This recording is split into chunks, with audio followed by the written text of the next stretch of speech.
Šiandien pirmieji su gimtadieniu miestą pasveikino sportininkai. Pasiruošę dėl atminimo medalių skirtų paminėti Kėdainių 640 jubiliejui, varžytis visą dieną pačiuose įvairiausiose rungtyse. Pirmiausia, tai nuoširdžiai sveikiname visus kėdainiečius, ypač sporto mėgėjus, su miesto gimtadieniu, su šiandieną sporto diena.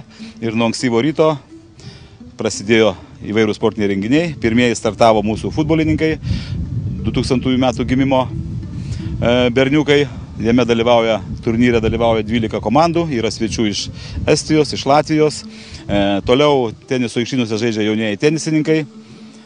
Netrukus čia prasidės mažylių ropojimo varžybos, triratukų varžybos.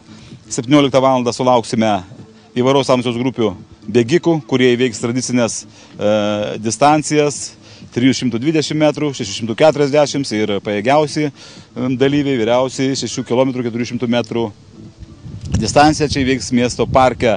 Taip pat nuo 16 val. Nuo 15 val.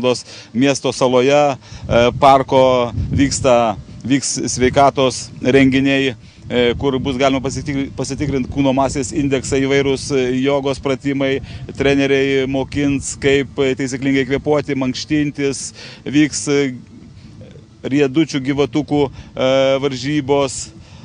Manau, renginių tikrai užteks, o į pavakarę 21 val. 30 minučių pradėsime gatvės krepšinio 3x3 varžybas, kur užsiregistravę yra per 40 komandų dalyvauti šiuose varžybose. Taigi sporto diena prasidėjo 9 val.